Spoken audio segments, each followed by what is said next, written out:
하박국 2장의 3절 말씀 같이 보시겠습니다. 이 묵시는 정한 때가 있나니 그 종말이 속히 이르겠고 결코 거짓되지 아니하리라. 비록 더딜지라도 기다리라. 지체되지 않고 반드시 응하리라. 아멘. 하박국 1장 말씀을 보면요, 선지자가 계속해서 도무지 하나님의 말씀이 이해가 되지 않아서 두 번이나 하나님께 여쭙는 장면을 볼 수 있습니다. 그런 하박국 선지자는 뭘 도대체 이해를 못하였는가? 하박국 1장의 6절 말씀을 우리가 보시겠습니다.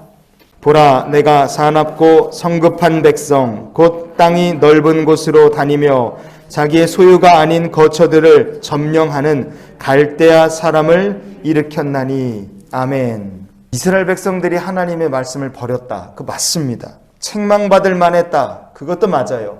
하박국 선지자가 이 부분을 다 알고 있었습니다. 그러나 그럼에도 불구하고 선지자에게 도무지 이해되지 않는 게 갈대아 사람들, 아니 하나님, 남유다 백성들, 북이스라엘 백성들보다 훨씬 더 악한 이 이방 나라고 우상 숭배하는 나라를 들어서 왜 하나님께서 주의 백성들을 멸하려 하십니까?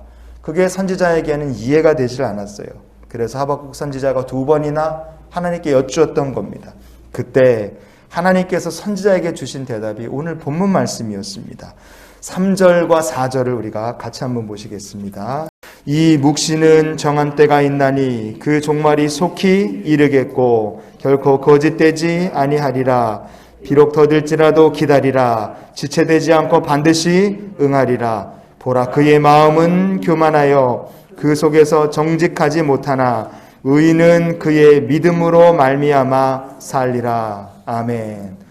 하나님께서 주신 대답이 뭐냐? 핵심만 추리면 하나님께서 악한 바벨론을 들어서 이스라엘 백성들을 심판하십니다. 그러나 그 바벨론마저도 언젠가 하나님께서 심판하신다는 거예요.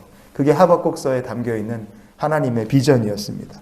그리고 심판을 통해서 누가 변화되고 누가 정신을 차리는 겁니까? 남유다가, 이스라엘 백성들이 이 심판을 통해 의로운 백성으로 거듭나면 하나님께서 다시 회복의 은혜를 주시겠노라, 은혜를 베풀어 주시겠노라. 이것이 하박국에게 주신 하나님의 비전이었습니다.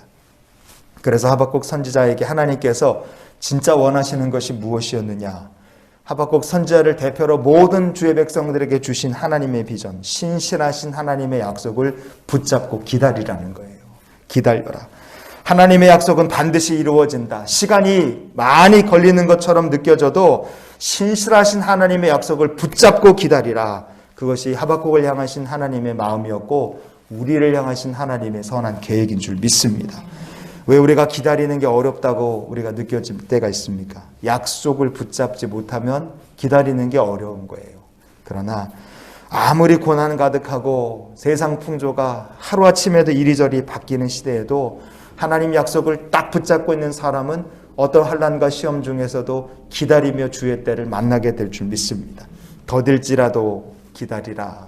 지체되지 않고 반드시 응하리라.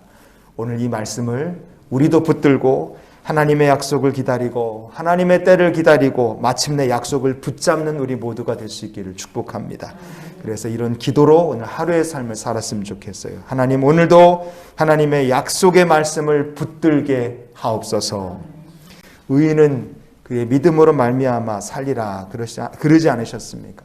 더딜지라도 하나님의 약속을 믿고 기다리는 그 성도가 하나님 보시는 의인인 줄 믿습니다. 오늘도 우리의 삶에 하나님의 약속이 완전히 이루어질 때까지 하나님의 신실하심을 신뢰하며 그 약속을 붙들고 더딜지라도 반드시 응하게 하실 하나님을 붙들고 주와 동행하는 의로운 주의 백성들이 되시기를 예수님 이름으로 축원을 드립니다.